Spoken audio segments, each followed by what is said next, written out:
despite the tough loss, the Miami Hurricanes literally have everything still in front of them to play for. So let's get some championship perspective from an all-time Miami Hurricanes great.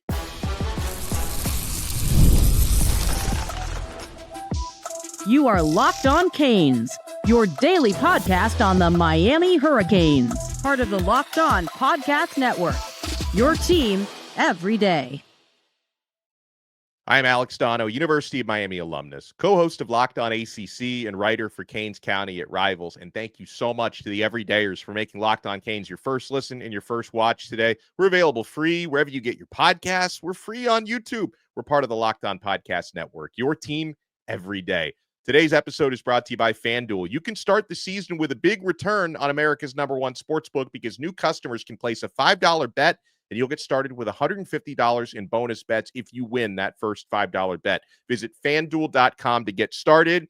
On this episode, I think I might have actually put a spoiler for who's about to join us if you read what's on the screen here. We'll talk about some championship memories. We'll get insights on this current Miami Hurricanes team, especially on the running game.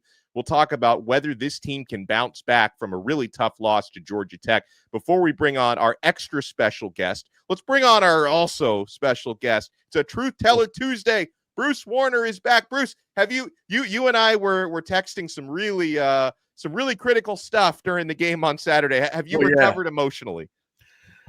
Nah, not really. I kind of feel like I just checked my bank account. It was gutted. That's how I feel. There's no more money in my bank. That's what it feels like.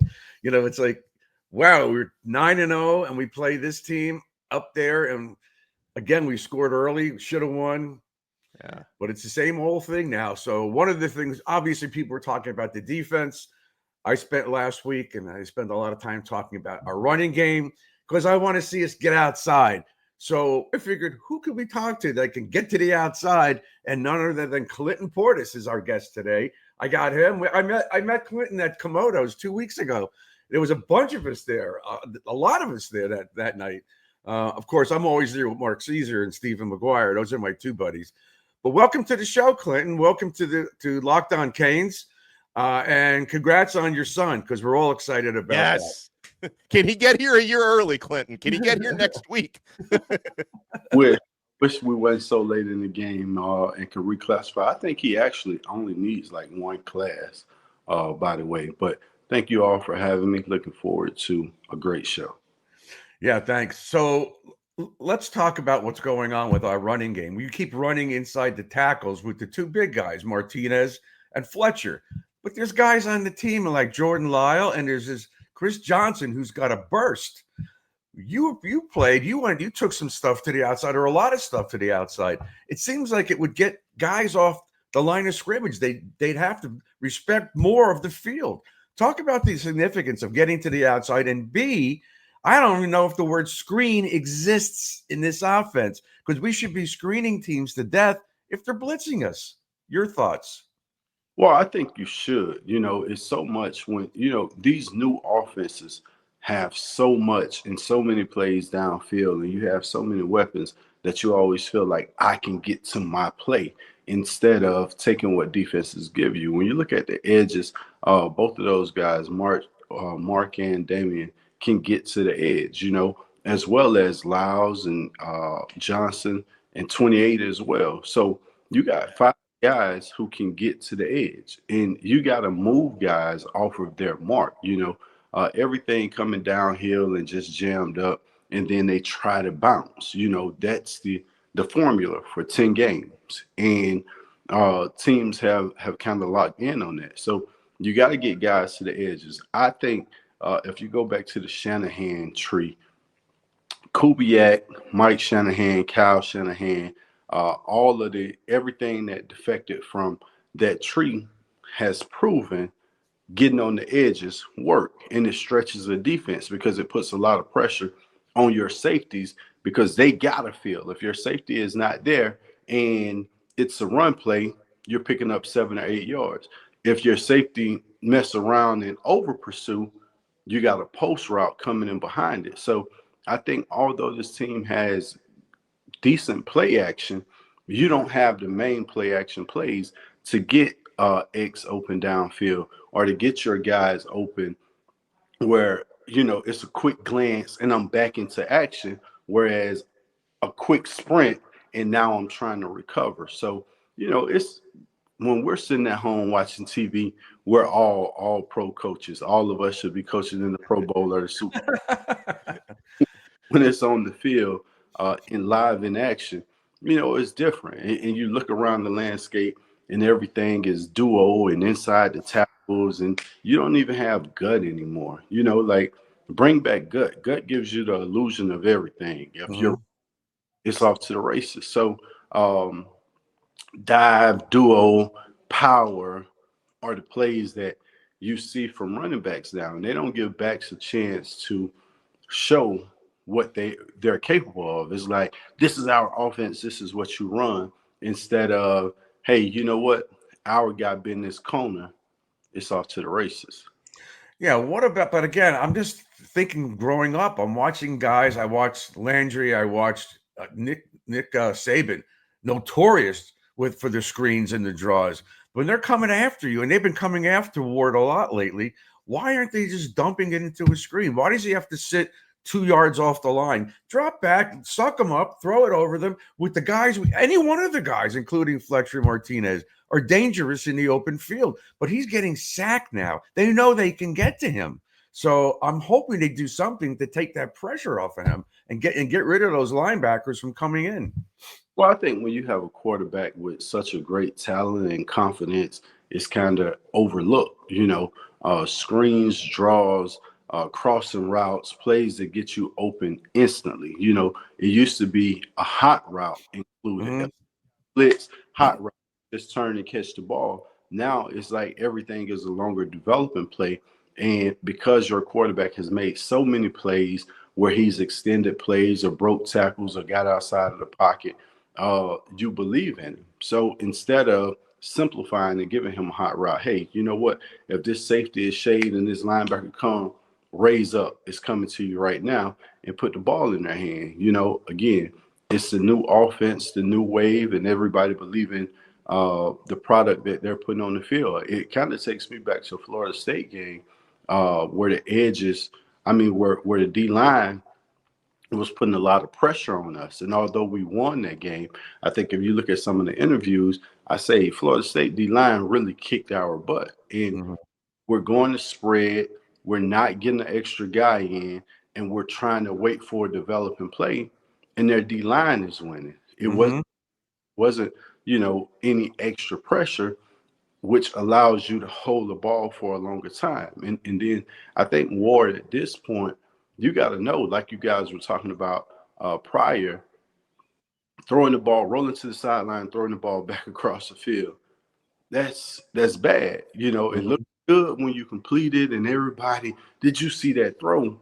But it's starting to be more negative than positive. So you got to get quick plays involved. You got to get, even for me, I would suggest to run the ball more early. You come out on your first drive, you kind of establish we can run the ball. And then at some point you get trigger happy. It's just throw, and get away from your game plan. Then you get behind. It's really like throw, and you take two of your best players out of the game because you're just throwing the ball. And even taking that underneath, it's oftentimes where the flat route or whatever, the back is wide open early.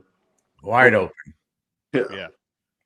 Well, we're joined here by Sports Hall of Famer, two-time Pro Bowler Clinton Portis. And Clinton, I want to flip this around and talk about Miami's defense because, Georgia Tech, they were running outside. Miami couldn't set the edge. They were getting burned repeatedly. So you can certainly give us your perspective on that as a running back and say, hey, what kind of adjustments can Miami's defense make? How do you go back to fundamentals? Can you simplify the defense? Because giving up 271 rushing yards, especially with Georgia Tech having a bunch of injuries when it came to their running back room. That to me, that was inexcusable. Well, I don't think it was a secret that Georgia Tech was Yeah. So when you give up your edges, you got to go with the wide edges at times. It's constant getting into the backfield and you're running to no man's land, like you just going with your eyes closed instead of making that adjustment. And then when you're playing two high safeties that allow the edges, the rock and roll or getting down in the box is really no reason to play too high when you're playing a running team. You need that extra man in the box so you could protect the edges and make teams beat you. You can't give up everything. Like, accept being, hey, if they're going to beat us, they have to beat us doing this. And if I know they have to do this, my players on the back end get an opportunity to say, oh, this is the only way they can beat me right here. So maybe I can jump this route because this is what they have to do at some point. And you don't really get that. We're not really taking things away. You had 3rd and 15 conversions, 3rd and 8 conversions. You're not getting off the field on 3rd down. Penalties, I think we had a lot of penalties in crucial situations, and you still had a chance to win the game. So you have talent. It's just a matter of making this adjustment on the fly. Hey, you know what? They're crushing us outside. They're not trying to run inside. So let's get our ends upfield to push this back underneath. And now we got to get our safeties in the box to make this play. And if you don't have guys in the secondary that's willing to commit to the run, to come in and thump something, and hit something, and play aggressive, you're going to have that situation. Well, we're only getting started here with Clinton Portis, who was part of the greatest college football team of all time. He loves the U. His son is going to be coming to the U in 2026, and we have so much more to get to, whether it be memories from 2001 and 2000. I want to get some perspective with CP about whether Miami can turn the negative of losing this game into a positive. Folks, you want to keep it locked right here. We're only getting started on this brand new episode of Locked On Canes. Guys, it's time to crown our Roy Player of the Week. Canes fans, listen up. You need to download the Roy app. You've heard us talk about Roy this season and how they're revolutionizing the NIL industry. Roy allows you, the fan, to have a say in who gets the NIL money. And here's what I absolutely love about Roy. You get your money back if that player transfers. Roy is helping us keep our team intact, and it's actually good for the game long term. Folks, our Roy Player of the Week is O.J. Frederick, who was the brightest spot, some might say the lone bright spot of Miami's defense this past week. True freshman cornerback is playing out of his mind. You can show your support for O.J. Frederick by depositing a little appreciation into that player's account.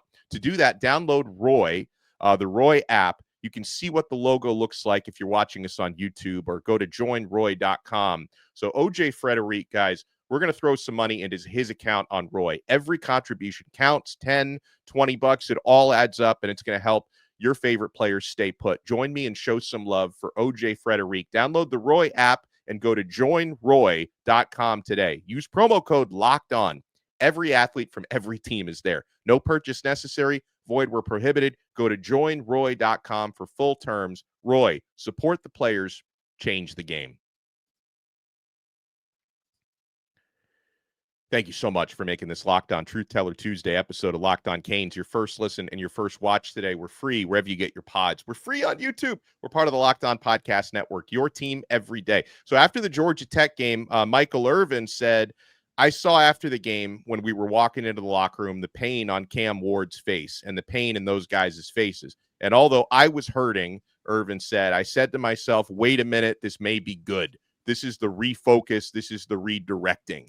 Now, I want to pick Clinton Portis' brain on this. Now, Clinton, you were part of the 2001 team that never lost, did have a close call against Boston College, but you guys went undefeated, perfect. But you were also on the 2000 team, which to me, I'm still angry 24 years later about the BCS, because you guys should have been in the national championship game, but you had an early season loss against Washington. Did that help refocus? Like, was that a recalibration for you guys that year, Clinton? Well, for us, it was definitely a recalibration. It was our last loss. That's great.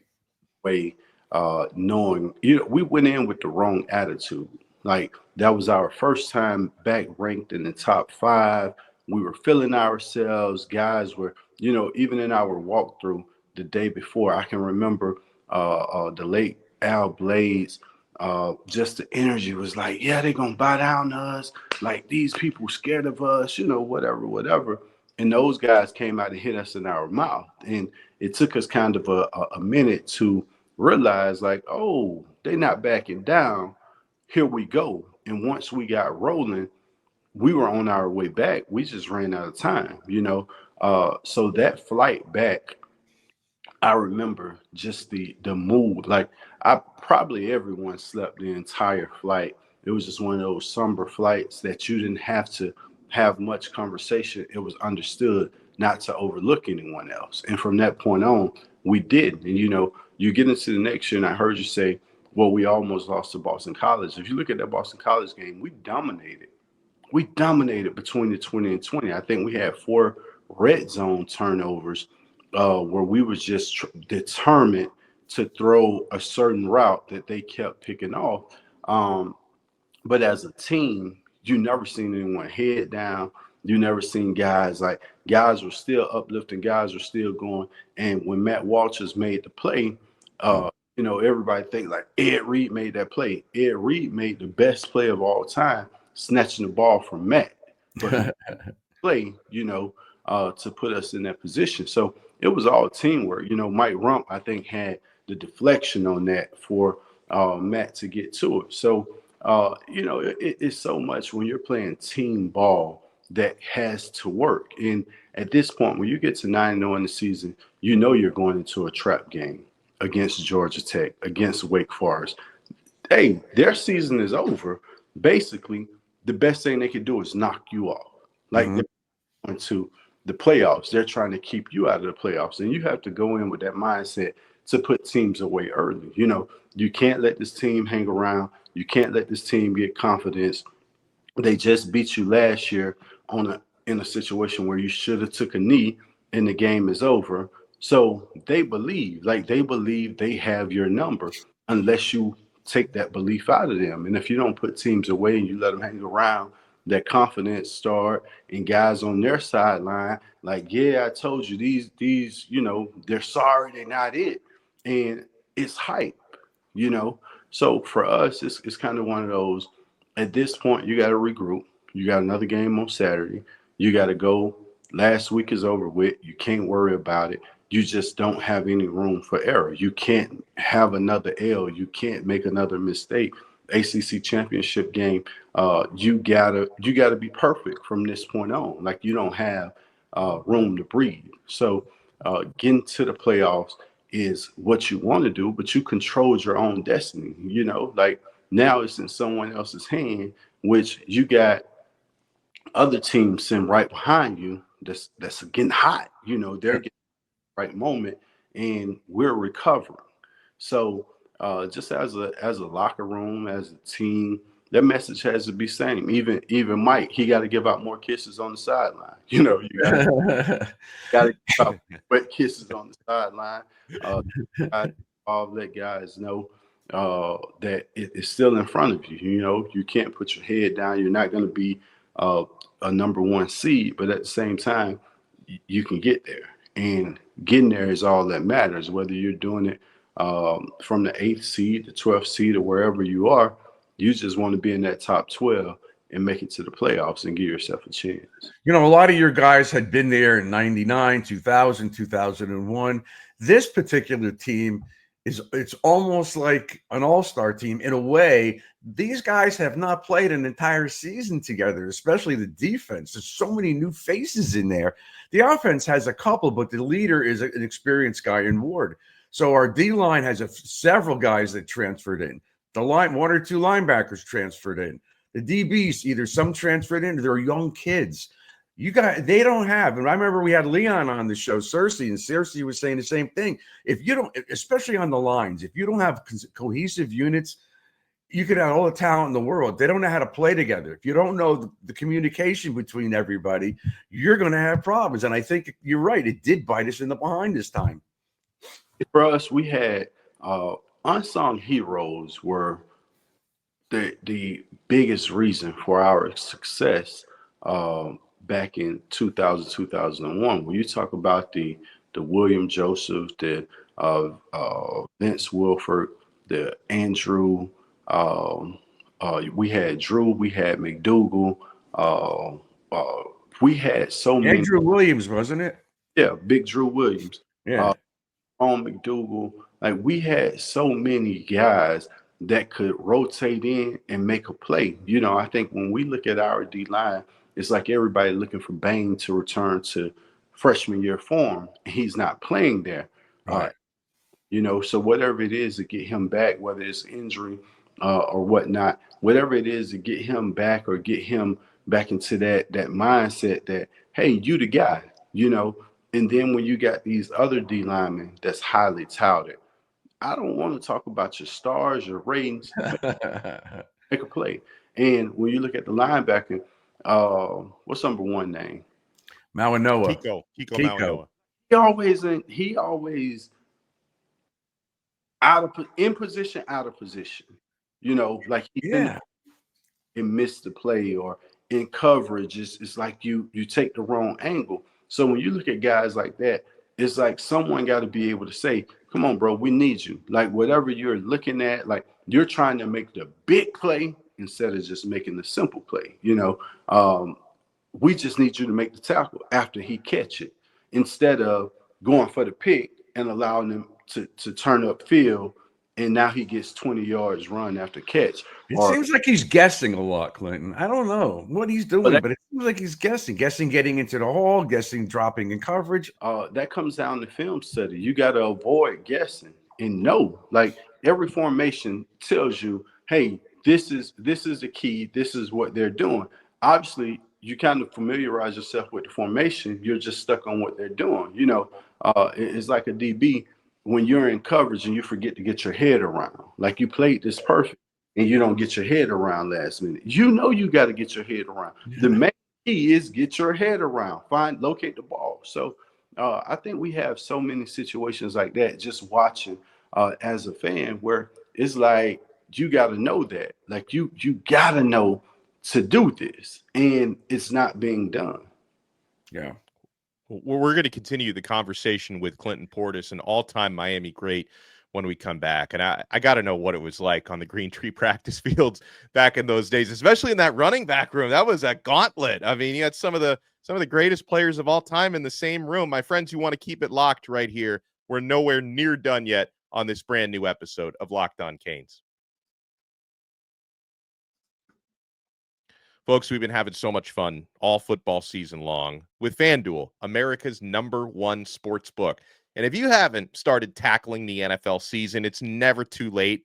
Get ready to do that on FanDuel, America's #1 sports book. Because right now, new customers can bet $5 and get $150 in bonus bets if you win. The FanDuel Sportsbook app gives you everything you need to place live bets on NFL all in one place. So when you get a hunch in the middle of the game, you can check out the latest stats, view live play-by-play, and so much more right on the same page where you place your bets. Just visit FanDuel.com to join today. You'll get started with $150 in bonus bets if you win your first $5 bet. That's FanDuel.com. Never waste a hunch. Make every moment more with FanDuel, an official sports betting partner of the NFL. Thank you so much for making this episode of Locked On Canes your first listen and your first watch today. Make sure you check out Locked On ACC for your next listen. I co-host that show with Kenton Gibbs from Locked On Wolfpack. Take you all around the conference, big games, standings, rankings. Is Miami and SMU, is that the matchup we're likely to see in the ACC championship game? We talk about all of that on Locked On ACC. But here on Locked On Canes, we have the privilege, Bruce Warner and I, of being joined by Clinton Portis. So, Clinton, I know that football has changed in terms of like how hard you're allowed to practice these days. I know Mario Cristobal pushes these guys as hard as you're allowed to do this day and age, but what was it like back in 99, 2000, 2001? I mean, talk about the wars that you guys used to have on Green Tree. So I think the beauty of ours was, even with Butch did such a great job at putting talent together that you had this collective of talent on Green Tree Field, and no one could really identify who was the most talented. Like you had so many competitors every year that I came in, you had competitors. You know, even on my visit, I remember, you know, talking to Reggie Wayne and him saying Najee Davenport was like up next, or you talk to Najee and him like Santana is up next, or you talk to Santana, he like Ed Reed, like, you know, everyone was excited about someone else. And when you got on that field, the competition amongst running backs to linebackers, you know, because that's who we went against. Running backs to linebackers, when you look over, you got Nate Webster, Dan Morgan, Smitty, Howard Clark, Chris Campbell, the late great Chris Campbell, the safeties, Blades and Reed. Like, the people we were competing against were really good. So now that caused a conflict, because if they win or you win, you know, the noise, the popping back and forth creates something else. Now it carries over to more drills. Like one-on-one started everything. Teams don't even do one-on-one. That takes a lot, take away a lot of the competition amongst the team. One-on-ones is where you go call out the best of the best. You know, like, hey man, get out the way. Like, you know, you can't guard me. Put up, you know. So it was one of those. And for us, we all had so much pride that the competition carried over. And it go from Green Tree to the gym to the sand pit, wherever we was, everything was about competition. And like, I gotta punish this defense. Like, you would have thought we didn't get along, you know. Even if it came down to it and somebody was slacking, everybody gonna handle that, you know, or somebody gonna call you out and y'all get this off. So where guys let so much linger on, and you know, it kind of divides the locker room, and everybody is walking on eggshells because you're scared to say something to this person, or that person is afraid to say something to the next. It wasn't no afraid. Right. It was, I'm, you know, check you right now. We got a nuck and buck. Like, let's get this over with and you move on from it, you know, for us.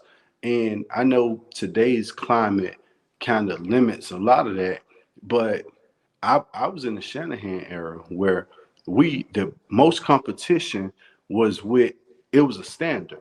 We didn't have on pads. We didn't have to hit.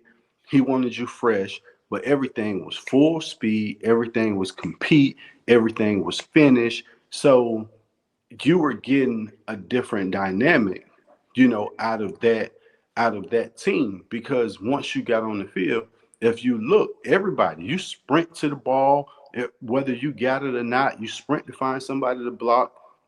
You look around now, like, you got a guy about to break, other guys running celebrating like it's their touchdown, and then he tackled at the 5 or the 10 when you could have easily got that block, you know. So I think it's more mentality of what guys are being taught, compared to um, not having the opportunity to get the most out of them. You know, I think it's what's being taught, and what your standard is. Because if I tell you we got 15 plays, full speed, you know, I heard you guys talking about we kind of lackadaisical coming to the line. We're down, still going at the pace. Like, we let the play clock get down to 7 seconds. Yeah, step it up a little bit. Get into a rhythm, for God's sakes. But you know, that's crazy to me. I'm sitting here. I've been damn near about to break my TV throughout the season. But at the same time, it's been working. Like, you can't really speed Cam Ward up. You know, he kind of move at his own pace. But for everyone else around him, they don't have that luxury. You know, if that's Cam Ward thing and he's the confident, or he, you know, he has to see a lot more than everyone else has to see. And then everyone else has to see the game through his eyes. Like, you got to know what he's thinking, what he's about to do, the play he's gonna be able to make. You know, it just kind of make it tough, especially when you don't have that cohesion, where you haven't went through full off seasons, where you don't know. You know, like for us, man, it was never a doubt in my mind that Ed Reed was gonna make a play when we needed to. It was never a doubt in my mind that Santana or Phillip or Roscoe or Frankie G or Shockey, like, yo, Dre, like I know he gonna make a play. Let's throw it up to him. They got him triple team. We need a play. Throw it up to him. He gonna make a play. That was the confidence that we had in our guys. Like I don't think we have anyone that you say, man, they double teaming him. I was watching Jamar Chase for the big. He went for 270. Do you think Yeah. Baltimore didn't game plan against this man? Do you think? Hey, you know what? We're not going to worry about Jamar Chase. Stop everyone else. Mm-hmm. Game plan was to stop Jamar Chase. You've seen him outrun double coverage. You've seen him make plays, make people miss, and he was off to the races. And I don't think we have anyone that's capable of that. Like X, great. The receiving core, I think they're good, but they don't have huge separation. They don't have when you need a key catch or a key play made in a moment where I gotta have this. We don't have it. And I thought Sam Brown was going to be that guy. I was really excited about him. And, it's just one of those, maybe I'm not getting the ball enough to showcase my talent, but you got to showcase your talent when you get the ball and you prepare whenever the ball is coming. You don't know when the ball is coming, but when it does, you better pop off. Yeah. Excuse me. You had guys on your team that you didn't mention, like Kevin Beard. Yeah, he was dynamite. He had a great career, but he was playing underneath the shadow of you guys. You had another running back, because I'm from down here. I saw this kid play at Spanish River, and but he was great. But he was a dog, and I think he should have. Jason Gathers we're talking about. He was really good. Listen, if you go back to that 2002 season, Jason Gathers started the first game, and I guess he missed study hall that week, and they benched him. Willis go for 199 against UF, and you never hear Jason Gathers. But when Jason Gathers came in, he was like the number one athlete to come in. But it was, hey, our running back room was loaded. We needed extra body at receiver, or we needed an extra DB. Like they were moving him around. Ethnic Sands as well. Like Devin Hester as well. Devin did that too. Yeah, but for Hester was after. Hester was after. Yeah. Right. On the team that I played on. Right. We had so many unsung heroes, the Weaver twins. They didn't have the career that everyone thought they would, but boy, they made practice hell.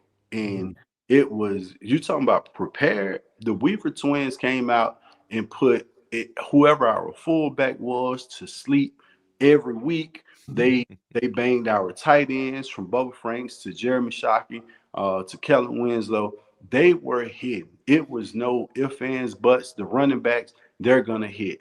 Me, Najee, JJ, Willis, Frankie G. It's no, you got to have one of those truths with them. Hey, look, twin, I'm not with that today. Don't come through. Now we're going to end up fighting. So that's the kind of conversation you had to have with them before practice, because they were coming downhill. And then you had so many other guys, especially on scout team, you wanted to get the best look. So you had so many other guys that fed off of that energy. And again, it made it competitive. Well, we love getting this insight from Clinton Portis. And Clinton, before we let you run, I want to say congratulations to your son, Camden Portis, to you, to your entire family. And I know we were talking off air. I know you let Camden make the decision for himself, just so everyone knows. This was not a Clinton Portis decision. This was a decision made by your son, 4-star defensive back, who's going to be arriving at Miami in 2026. So what was his recruiting process like, Clinton? And how happy were you when he decided that your alma mater was also the spot for him? Well, I think, just to even get that offer when it first came, the recruiting process, like it shot up really quick. He kind of sprouted. He was doing good things on the circuit, and, the attention came. And, although I was not pushing anyone's school, I wanted him to be able to enjoy the process, kind of filter things out, and see things for yourself. A lot of people got these empty promises, or a lot of people talk good and don't back it up. And I think when you're a youth, a young adult, you have to be able to decipher this. I can't keep telling you, oh man, he's full of crap, or he's not going to stand by this. I think the coaching staff did a great job at recruiting him and keeping it a buck and being real with him. And although I wasn't pushing him, his mom ran track at UM, and their car rides was totally different from ours. I'm discussing the Ram, the UCLA, the Ohio State, or who else are you interested in that we haven't gotten an offer from, trying to get to LSU or trying to get to Texas and Oregon. And he's like, our conversation was different. Now, when he get in the car with his mom, it was green tree, green tree, green. So after the commitment, after you come to the realization or see, hear their conversation, they was locked in on Miami, and she was pushing it from day one. So for me, it was just one of those. I didn't want Miami to cheat the process just because he was a Portis. I felt like this kid is at the point where he's creating his own lane, and it should be true. It should be fair. The same way you recruited me. Yeah, some stuff sell itself. Being able to win, having a coaching staff, having players that he already know or familiar with. Like, some things sell yourself. And I always told him, I said, Cam, you're gonna know where you belong, not where you want to go, not where, oh, this could be good. Like, when you get around these people, it's going to be a natural fit. The reaction from the players, the coaches, the people is going to let you know, like, I'm at home. And I think, him growing up a fan, always being around and always being around other legends, the Edge, the Reed and Reggie and Tanner, and always seeing these guys and knowing what that relationship is, and now to be able to be a part of it, I think it was just great for him. That's great. We're happy for him. We're happy for you as dad, but I'm happy for him. It's going to be exciting. I'm really excited about this. We're happy and we're excited because not only is Cam a legacy, but he's a fantastic player. Like, we cannot wait to see him on the field. Clinton Portis, I can't thank you enough for taking the time. Thank you so much. And let's hope the rest of the season goes as planned and Miami starts winning again and we can all celebrate in a couple months. They got to. We don't have any more space. We don't have any more room for error. No, we don't. Right. If we win the next two, we're in it, right? In the ACC championship. Yeah, we're in the ACC championship game. Yeah. How to control it. And the SMU's got a bunch of Miami kids, former Miami players. Yeah. So it should be an interesting game. It would be. Well, huge shout out to the truth teller, Bruce Warner. Huge shout out to Clinton Portis. Thank you guys all for making Locked On Canes your first listen and your first watch today. We will talk to you again tomorrow on another episode of Locked On Canes. We're part of the awesome Locked On Podcast Network, your team every day.